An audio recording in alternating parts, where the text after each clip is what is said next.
여러분, 요새 우리 공부 배우는 총 제목이 뭡니까? 대쟁투. 여러분, 이 대쟁투라는 말은 우리 교회만 사용해요. 그래서 좋아하네요, 일반 기독교에서. 왜 그 교회는 맨날 싸움하는 얘기만 하느냐. 사랑하지 않고. 그래서 그 제목을 별로 안 좋아해요. 그래서 이 대쟁투 얘기가 어떤데 좀 거북스러워요. 너희는 맨날 그냥 뭐 싸움하는 얘기만 해서 그래요. 근데 이 대쟁투를 모르면 우리가 전체적인 그림이 그려지질 않아요. 그죠? 여러분, 이 대쟁투가 언제부터 시작이 됐어요? 대쟁투가 언제부터 시작이 됐어요? 아담, 해와 때부터 시작이 됐어요. 근데 아담, 해와는 제대로 대쟁투도 못 해보고, 대쟁투의 상대가 누구예요? 사단이잖아요.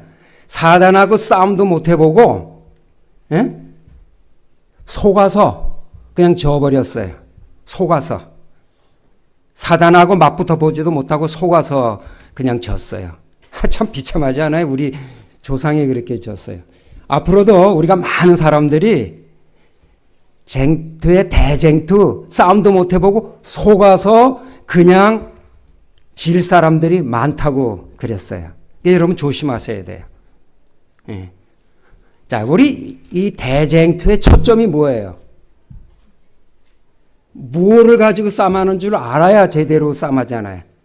이 대쟁투의 이게 싸움하는 이슈가 뭐예요? 메인 이슈가.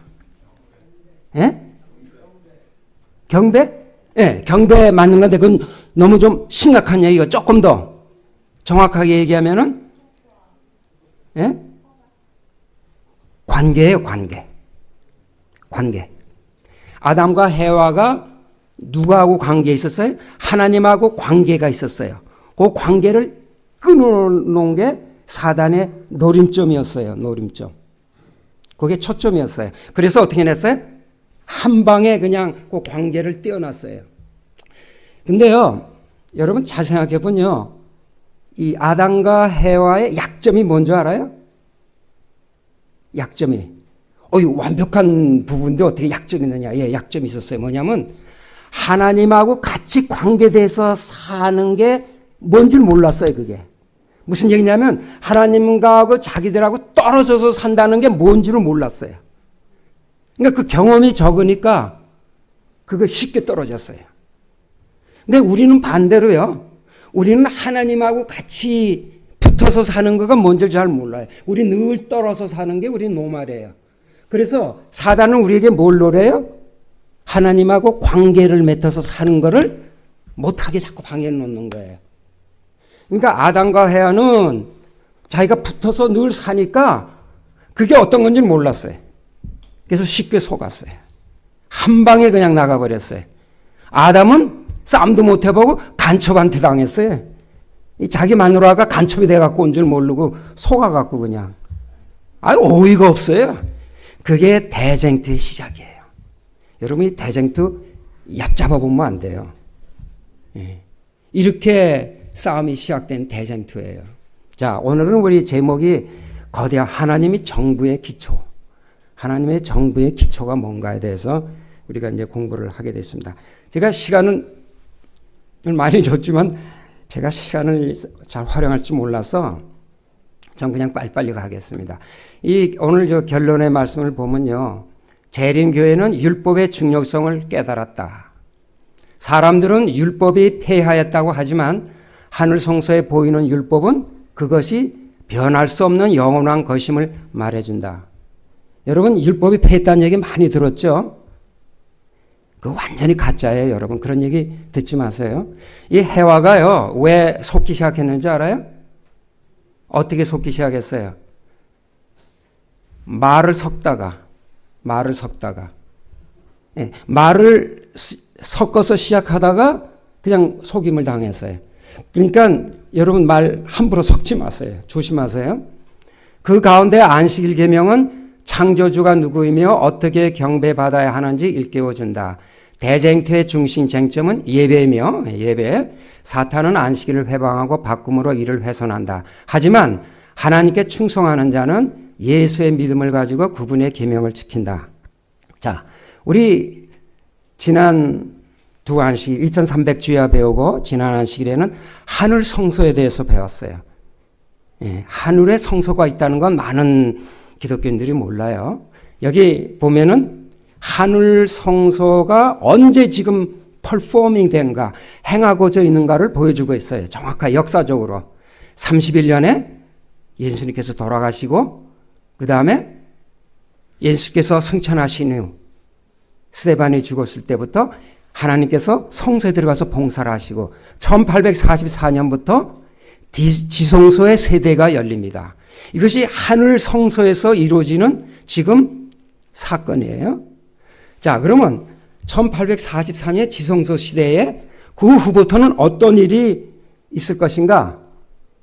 예, 이 지성소에 시작이 되고 그 다음에 재림이 오게 됩니다. 재림.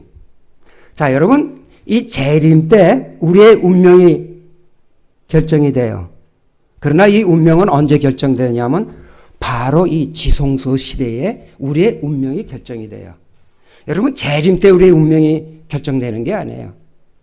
사실은 지성소 때 우리의 운명이 결정이 됩니다. 그거 아셔야 돼요. 근데 여러분, 우린 심판 그러게 되면은 어떤 사람이 우리의 운명을 결정하는 거로 자꾸 생각을 하시는데 아니에요. 이 운명은 내가 결정하는 거예요.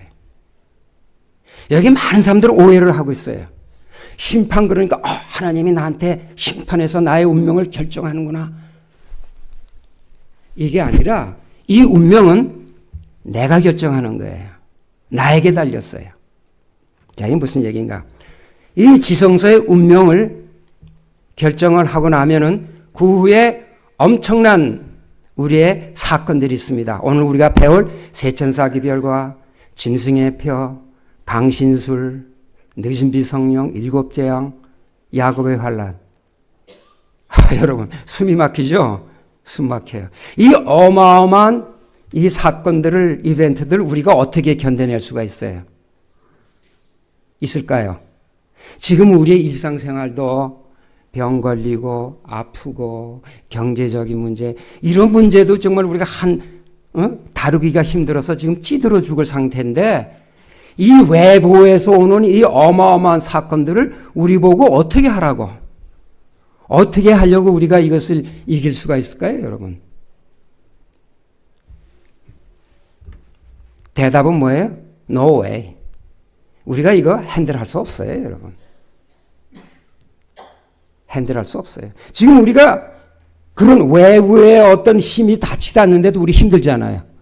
안식일 하나 재판변에 지키지 못하고 늘 그냥 죄 짓고 그냥 조그만 외부에서 오면은 그냥 그 힘에 쓰러지는 우리인데 우리가 어떻게 이 어마어마한 이 이벤트들, 이 사건들을 이겨낼 수가 있어요? 여러분 그거 이기려고 이 교회에 이렇게 앉아 있어요? No, 안 돼요. 될 수 있는 거는 바로 지성소예요. 그래서 지성소의 시대가 먼저 열린 거예요. 이 모든 사건이 일어나기 전에 지성소의 문이 먼저 열린 거예요. 지성소에서 우리가 결정을 하면은, 우리의 운명이 결정이 되면은 이 모든 사건을 우리가 이겨낼 수 있다는 거예요. 그래야 make sense가 되잖아요. 그죠? 그러면 지성소의 운명이 뭔가? 이것을 우리가 오늘 제가 마지막 부분에서 좀 더 자세히 공부할 시간을 갖도록 하겠습니다. 자, 오늘 그러면은 가정 공부에 있는 내용들을 우리가 좀 중요한 것만 짚고 넘어갑시다. 자, 우선 성소와 율법. 자, 지성소의 언약궤에 무엇이 있는가? 우리 지성소의 언약궤는 이게 하늘의 지성소입니다. 지성소의 언약궤에 뭐가 있을까요? 여기 이런 말씀이 있어. 계시록 11장에 보면은 하늘에 있는 하나님의 성전이 열리니 성전 안에 뭐가 있어요? 하나님의 언약궤가 있어요. 그럼 언약궤가 있다는 얘기는 뭐가 있다는 얘기예요? 예? 그 안에 두 돌비, 십계명이 있다는 얘기예요.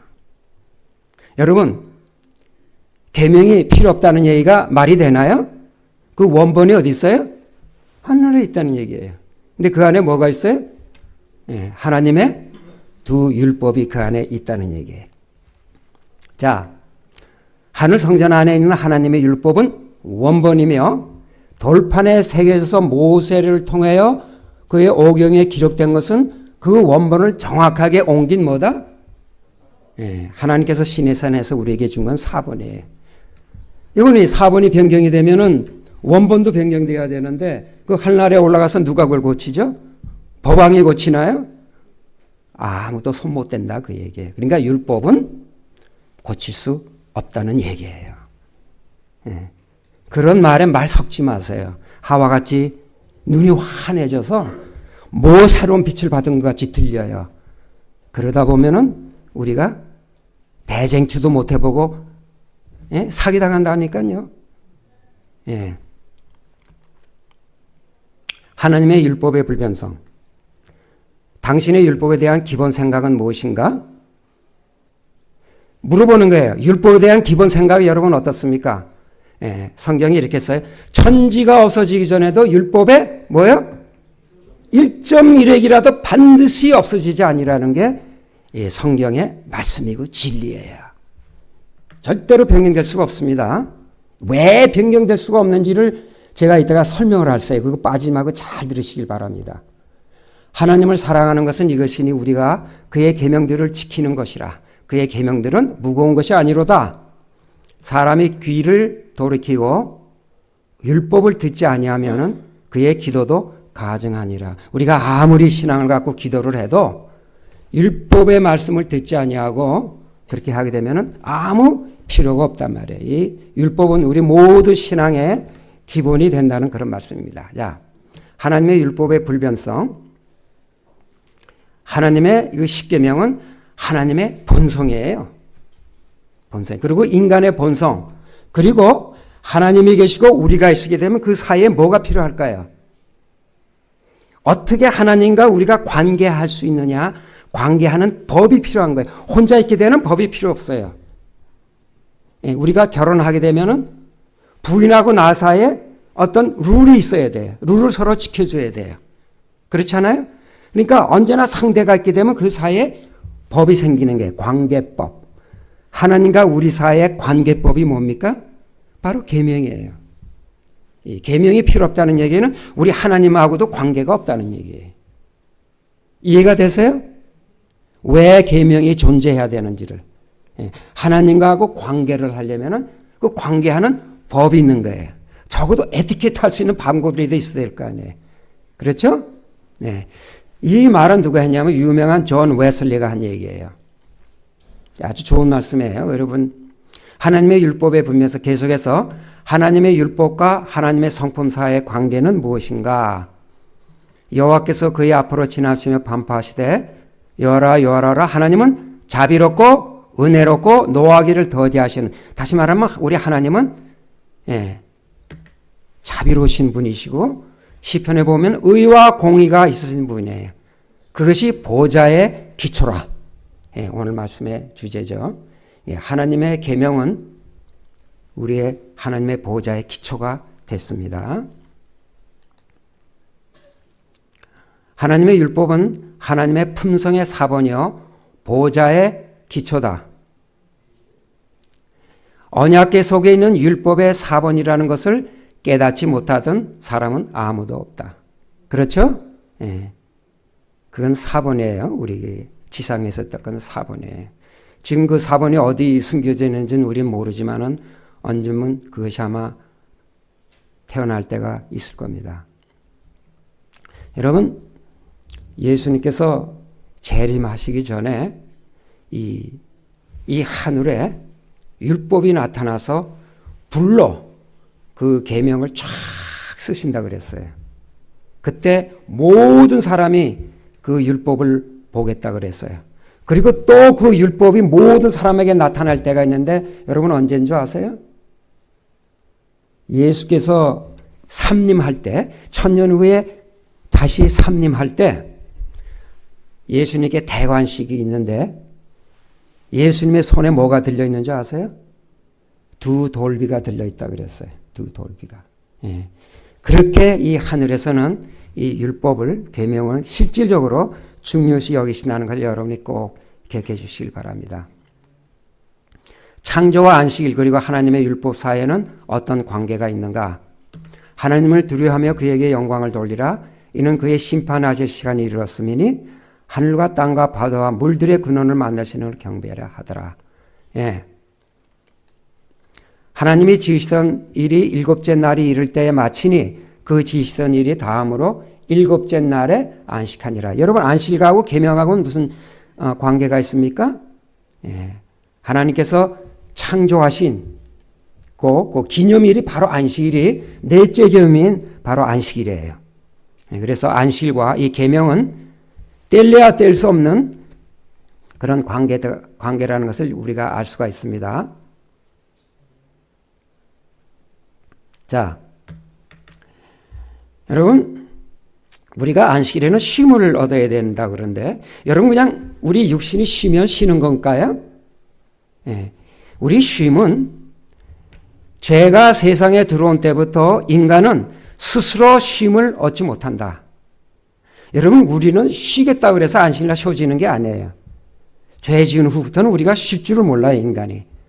안식일은 숨 막히는 현실 세계에서 숨을 쉴 수 있는 천국을 제공하시는 하나님의 은혜의 시공간이다. 이 은혜의 시공간을 소유하려면은 하나님과의 올바른 관계를 소유해야만 가능하다. 우리가 안식일 날에 정말 내가 쉬었다. 마음이 푹 쉬고 싶으면 우리 마음이 쉬어야 되는데 우리 마음이 쉬는 거는 우리가 심리학적으로 우리가 컨트롤해서 쉬는 게 아니라 참 쉼은 뭐예요? 하나님과 관계를 통해서 우리가 하나님께 완전히 의뢰함으로 말미암아 우리가 참 쉼을 얻을 수 있다 그 말이에요. 그래서 이 안식일의 참 쉼은 하나님과의 관계에 따라서 우리가 참 쉼을 얻을 수 있는 거예요. 그것이 안식일의 참 쉼입니다. 그래서 안식일은 우리가 하나님과의 이 관계를 없이 우리가 안식일의 쉼을 얻을 수가 없어요. 그냥 집에서 일 안 하고 쉰다 그래서 그게 쉬는 게 아니에요. 일 안 간다 그래서 쉬는 게 아니라 진짜 우리가 쉬고 싶으면 어떻게 해야 돼요? 우리가 하나님께 완전히 의지하고 우리 마음이 쉼을 얻을 수가 있어요. 그게 우리의 참 쉼이에요. 우리가 인간이 죄 진단부터는 그런 쉼을 얻을 수가 없었어요. 그러나 하나님께서는 안식일을 통해서 우리에게 그런 경험을 할 수 있도록 다시 말하면 우리에게 천국을 허락하신가라고 보는 겁니다. 자, 짐승의 표. 마귀는 왜 마지막 때에 하나님의 백성에게 그토록 분노하는가? 이게 뭐라 그랬어요? 마귀가 자기의 때가 얼마 못된 줄을 알므로 크게 분내어 저에게 내려갔습니다. 예, 마귀가 이제 자기의 때가 얼마 안 남지 않았어요. 자기도 성경을 잘 알고 계시 예언을 잘 하니까 뭐야? 나도 언제는 죽겠구나. 막 화가 나서 이제는 어떻게 하든지 믿는 사람들을 내 부하로 만들어야 되겠다 해서 지금 분노했다 그랬어요. 용이 짐승에게 권세를 주므로 용에게 경배하며 짐승에게 경배하여 가로되 누가 이 짐승과 같으냐 누가 능히 이로 더불어 싸우리요. 자, 아래 구절들에 나타나는 공통된 주제는 무엇인가? 여러분 보고 공통된 주제가 뭡니까? 용에게 경배하며 짐승에게 경배하며 계시록 14장에 만드신 이를 경배하라. 이건 하나님을 경배하라. 여러분 공통된 주제가 뭐예요? 경배예요.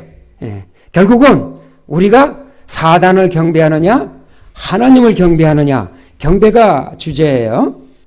그러므로 참 예배와 거짓 예배를 둘러싼 마지막 쟁투의 초점은 바로 안식일에 있다. 결국은 참 예배를 드리는 것이 이제 참 경배입니다. 그래서 결국 안식일이 우리 모든 쟁투의 초점이 될 수밖에 없어요. 그래서 안식일이 중요한 거예요. 우리가 안식일을 그렇게 무시할 수가 없어요. 우리의 모든 경배는 안식일을 통해서 이제 나타날 겁니다. 자, 우리 세 천사 기별을 우리가 이제 배우게 될 텐데 첫째 천사의 기별이 뭡니까? 하나님을 두려워하며 그에게 영광을 돌리라. 이는 그의 심판하실 시간이 이르렀음이니 하늘과 땅과 바다와 물들의 근원을 만드신 이를 경배하라. 첫째 기별은 뭡니까? 심판이에요. 심판. 심판을 받으라. 예, 그리고 참 창조주신 하나님을 경배하라는 것이 이 첫째 천사의 기별입니다. 자, 두 번째는 뭡니까? 큰 성 바벨론이 무너졌다는 거예요. 셋째는 뭐예요? 우상에게 경배해서 그의 짐승의 표를 받지 말라는 게 우리 잘 압니다. 그 다음에 세 천사 기별의 마지막 부분이 있습니다. 계시록 14장 12절. 성도들의 인내가 여기 있나니 저희는 하나님의 계명과 예수 믿음을 지키는 자니라. 이 세 천사 기별의 제일 마지막에 나오는 말씀입니다. 하나님께서 손수 우리 인간에게 준 두 가지가 있는데 그게 뭔지 아세요? 여기 다 가르쳐 줬잖아요. 직접 손으로 만들어서 써준 게 뭐예요? 시내산에서 계명. 계명. 그 다음에 하나님께서 우리에게 직접 주신 예수님. 자기 아들을 우리에게 주셨어요. 그 두 가지가 하나님께서 우리에게 직접 우리에게 주신 거예요. 직접 우리에게 주신 이 두 가지. 그것이 성도들의 인내가 여기 있나니 저희는 하나님의 계명과 예수 믿음을 지키는 자니라. 그렇게 말씀하셨어요. 자, 이게 도대체 뭘까요? 계명과 믿음은 상호 관계적이다. 계명에 우리의 믿음을 뿌리 박아야 한다. 우리의 믿음의 근거는 변하지 않는 법의 기인되어야 한다. 여러분 여기 계명과 믿음 그래갖고 자꾸 우리는 계명 따로 믿음 따로 이렇게 가르쳐요. 그래서 계명 따로 있고 믿음이 있어서 우리가 예수를 믿으면 그 다음에 계명을 잘 지켜야 된다. 틀린 말은 아니지만 그보다 더 깊은 의미가 있어요. 이 계명과 믿음은 뗄래야 뗄 수가 없는데 무슨 얘기냐면 우리의 믿음은 계명에서 생겨요. 계명에 우리의 믿음을 그 계명에 뿌리를 둬야 돼요.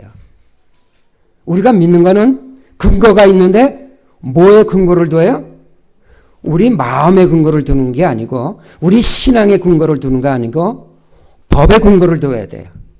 그래야 우리 믿음이 움직이질 않아요. 이 법은 바로 하나님의 관계로 생기는 법입니다. 자, 여기 과정책 131페이지에 오늘 그 예수의 믿음, 아까 하나님의 계명과 예수의 믿음이라고 그러고 예수의 믿음에 대해서 잘 설명을 했습니다. 자, 제가 한번 읽어보겠어요. 예수의 믿음은 모든 악의 세계의 주관자와 땅 위에서 겪는 모든 시련도 흔들릴 수 없는 매우 깊고 굳건하며 온전히 헌신하는 믿음이다. 이게 예수의 믿음에 대해서 설명하는 거예요. 보이지 않을 때도 신뢰하고 이유를 알 수 없을 때도 믿고 이해할 수 없을 때도 소망하는 믿음이 예수의 믿음이다. 예수의 믿음이 뭐라고요? 보이지 않을 때도 내 기도를 하는데도 기도가 응답되는 것 같지 않고 아무 응답이 없고 캄캄할 때도 뭐예요? 이해할 수 없을 때도 믿는 것이 뭐예요? 예수의 믿음이라 그랬어요. 자, 이 예수의 믿음이야말로 우리가 믿음으로 받는 선물이다. 이 믿음이 앞으로 경험할 위기를 헤쳐나갈 수 있게 해줄 것이다. 이런 믿음을 가져야 아까 얘기했던 그런 큰 사건들을 우리가 헤쳐나갈 수 있다 이 말이에요. 우리에게 오는 경제 제재, 박해, 투옥, 그리고 죽음까지 직면할 때 예수의 믿음은 예수님이 다시 오시는 이 땅의 마지막 시간까지 우리를 도울 것이다. 여러분, 이러한 믿음을 우리가 가질 수 있을까요? 이 예수의 믿음. 이 예수의 믿음을 가지라고 우리에게 하나님께서 말씀하셨어요. 마지막 성도들은 이 예수의 믿음을 가져라. 자, 그럼 제가 질문하겠어요? 그러면 이 예수의 믿음은 어떻게 생기는가? 예수의 믿음 가지고 싶으세요? 하늘 성소예요. 여기가 어딥니까? 지성소에서 우리가 예수의 믿음을 가질 수가 있어요. 이게 시크릿이에요. 많은 사람들은 믿음만 있으면 됐지 뭐 조사 심판 지성소 얘기 자꾸 하지 말라고 그런 사람들이 요새 많아요? 점점 많아져요. 우리 교회 안에도 이제는 그렇게 얘기하는 사람들이 있더라고요. 예. 지성소입니다, 여러분. 지성소에서 깨달아야 할 5단계를 여러분에게 말씀드리겠습니다. 5단계예요. 여러분 뭐 꼭 이게 단계적이라 할 수도 있고 뭐 5가지라고 얘기해도 좋아요. 자, 첫째는 왜 지성소에가 조사 심판이 우리에게 필요한가? 첫째는 지성소에 들어가게 되면 뭐를 깨달아 알게 됐냐면 나는 사형수이다. 지성소가 필요한 이유는 나는 사형수다. 지성소에는 뭐가 그렇게 가르쳐줘요? 이 언약계, 법이 나를 가르쳐주는 거예요. 지성소에 들어가야 우리가 그걸 알아요. 나는 뭐라고요? 사형수다. 나는 죄인이다 그러면 여러분이 자꾸 종교적으로 생각하기 때문에 제가 이렇게 우리는 죽을 놈이란 말이에요. 이 조사 심판을 받는 건 사실은 재심이에요. 재심. 재심이 뭐예요? 두 번째 받는 거예요. 우리 1심은 뭐예요? 태어나자마자 우리는 뭐야? 다 1심 받았어요. 사형수예요. 재심 받으러 오라. 여러분 사형수 보고 심판 받으라 그러면 그거는 나쁜 뉴스 같아요? 좋은 뉴스 같아요? 예, 사형수 보고 심판 받으라 그러면 그건 좋은 뉴스예요. 우린 재심 받아요. 들어가 보니까 너는 죽을 수밖에 없는 인간이라는 것을 우리가 성소에 들어가서야 알 수가 있어요. 그 다음에 성소에 들어가면 나는 예수 그리스도의 피로 하나님이 아들이 되었다는 걸 깨닫게 돼요. 뭐 때문에요? 지성소에 있는 피.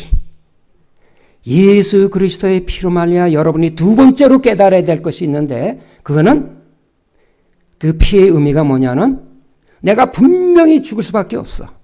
그런데 예수 그리스도의 피가 거기 있어요. 그 의미는 뭐예요? 이 피로 말미암아 내가 하나님의 여러분 많은 사람들이 이거 깨달음이 좀 하다가 말아요. 예수 그리스도를 내가 피를 믿으니까 나는 구원 얻었다. 여러분 여기서 끝나면 안 돼요. 어디까지 여러분이 깨달아야 되느냐면요. 그 피로 말미암아 구원 얻었다가 아니라 그 피로 말미암아 내가 뭐가 됐다고요? 아들이 되었다까지 깨달아야 돼요. 피로 말미암아 아들이 되었다.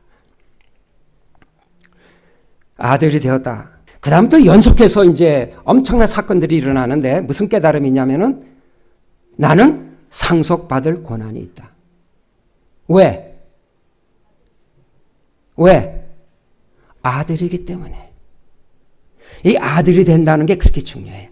상속받을 권한이 있다는 얘기는 내가 영생을 얻을 수 있다는 거고 내가 천국을 나의 것으로 만들 수 있다는 거. 이게 뭐예요? 나에게 권한이 있어요. 아들 될 권세가 우리에게 있어요. 권세. 왜? 내가 아들이니까. 이건 우리의 권리예요. 그래서 여러분 이게 느낌이 아니에요. 이건 법이에요. 법. 법적으로 나는 영생을 얻을 권한이 있고 법적으로 나에게 천국을 상속받을 나에게 권한이 생겨요. 어떻게 되면요? 아들이 되면 여러분 이게 안 믿어지는 것 같은데 이게 얼마나 중요한 거냐면요. 이 신명기 21장에 이런 민법이 있어요. 민법도 하나님께서 모세에게 주신 건데 이게 도움이 될 것 같아요. 한 남자가 두 부인이 있었어요. 뭐 오늘날은 그런 일이 없어서 조금 섭섭하지만 남자들한테 그때는 아마 그런 일이 있었나 봐요. 두 부인이 있었는데 한 여인을 굉장히 사랑하고 첫째 여인은 별론데 둘째 여인을 사랑했어요. 근데 그 부인한테 다 아들이 생겼어요. 그러니까 첫째 아들에서 좀 미워하고 둘째 아들은 그 아버지가 사랑을 했다 그랬어요.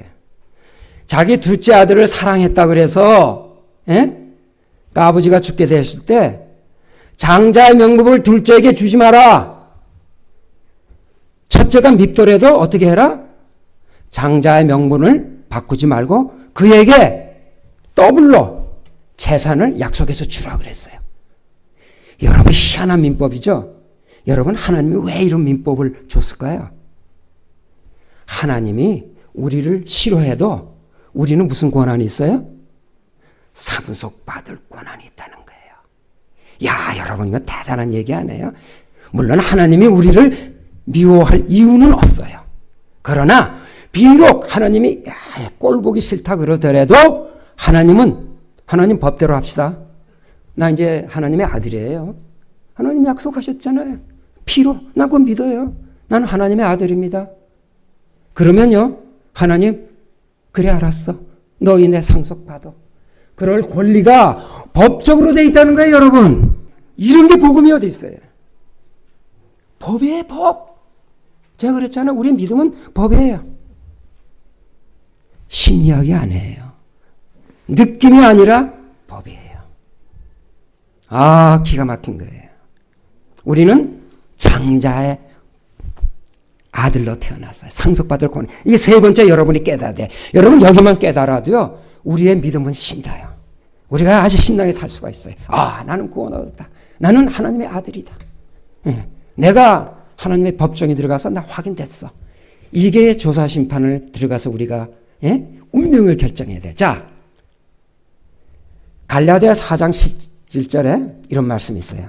그러므로 내가 후로는 종이 아니요 아들이니 뭐예요? 우리 아들이니 아들이면 하나님으로 말미암아 다 같이 상속을 받을 자니라. 뭐 때문에? 나가 아들이기 때문에. 내가 뭐 잘 믿고 뭐 열심히 노력해서 아니에요. 우리의 구원은 완전히 은혜예요. 은혜. 완전히 프리. 믿으십니까? 예, 여러분 이제부터 기뻐하시길 바랍니다. 나는 하나님의 자녀다. 누가 뭐라 그래도 하나님이 싫어해도 하나님 법대로 합시다. 그렇게 나가라고 신명기에 그렇게 하나님이 그렇게 얘기하셨어요. 예, 신명기에.